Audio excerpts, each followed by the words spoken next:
외화 자산 등 평가 차손익 조정 명세서를 작성해 보도록 할게요. 회사는 기말 매매 기준율로 평가하는 것으로 세무서에 신고했다 이렇게 되죠. 근데 임의 환율을 적용해서 평가했다고 되어 있어요. 그러면서 수행과제는 평가 차손익 조정 명세서를 작성하고 세무 조정을 반영하는 겁니다. 그리고 지금 계정 과목 보시면 외상 매출금하고 외화 장기차입금, 외화 선수금 있죠. 근데 외화 선수금은 화폐성이 아니죠. 그래서 비화폐성이기 때문에 이것은 평가할 필요가 없어요. 그리고 외화 금액이 있고 발생 시 장부 금액 줬어요. 그러면 요때 환율을 아셔야 돼요. 1120원으로 평가했네요. 근데 회사는 단기말 적용 환율로 임의로 환율을 적용했다고 그랬죠. 그래서 단기말 장부 금액이 이렇게 된 겁니다. 근데 단기말 현재 매매 기준율 보니까 1180원이 되는 거죠. 결국 1180원으로 평가해야 되는데 1160원으로 평가한 거예요. 결국 장부 금액하고 발생 시 장부 금액 비교한 게 121만 5천원. 이게 평가 이익으로 회사 장부에 계산되어 있다는 얘기입니다. 그리고 외화 장기 차입금도 마찬가지로 이것은 평가 손실로 90만원 계산되어 있다는 얘기입니다. 요것에 대해서 이제 세무상으로 이제 평가를 해보도록 할게요. 발생 시 장부 금액은 여기 있는 금액이죠. 근데 세무상 평가한율은 1180원을 평가해야 돼요.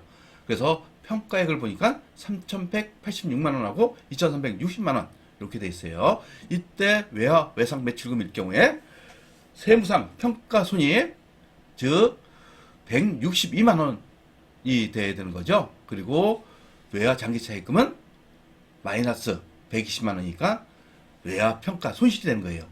이렇게 평가를 해야 되는데 지금 회사는 상단에 있는 것처럼 평가되어 있죠. 따라서 요것에 대해서 세무 조정을 해야 됩니다. 결국 162만원하고 121만 5천원을 비교해보면 40만 5천원에 대해서 입금 산입해야겠죠. 그리고 외화 장기 차입금에 대해서는 30만원 송금 산입해야 되는 겁니다. 이것을 입력해 보도록 할게요. 외화 자산 등 평가 차손익 조정 명세서 클릭하시고 외화 자산에 US 달러 그리고 외화 금액은 27,000달러라고 그랬죠. 그리고 장부가액은 1120원이에요. 그러면 원화 금액이 계산됩니다. 그리고 적용 환율은 이것은 기말 매매 기준율이죠. 1180원. 그러면 세무상 평가손익이 162만원 이렇게 나와야 되는 겁니다. 그리고 외화 부채에 대해서도 똑같이 입력하시면 돼요. 외화 금액은 2만 달러. 1120원으로 평가했어요. 네, 이게 장부가액. 근데 1180원으로 평가하셔야 되죠. 그래서 평가손익이 마이너스 120만원 이렇게 나왔습니다. 그리고 가표를 작성하시면 되는 거죠. 지금 단기 손익금 해당에 결국 세무상 평가 손익에 대한 겁니다. 결국 여기서 보시면 회사 손익금 계산액을 여러분들이 계산하셔야 돼요. 즉 121만 5천원에서 90만원 차감하는 거죠. 요것을 여기다 31만 5천원을 입력하시면 되는 겁니다. 그러면 외화 자산 등 평가 차손익 조정명세서는 마무리됐어요. 그리고 학계 등록하시면 되는 거죠. 학계 등록 이것은 계정 과목별로 하셔야 됩니다. 지금 평가 손익 하나로 되어 있죠. 가산 조정 외화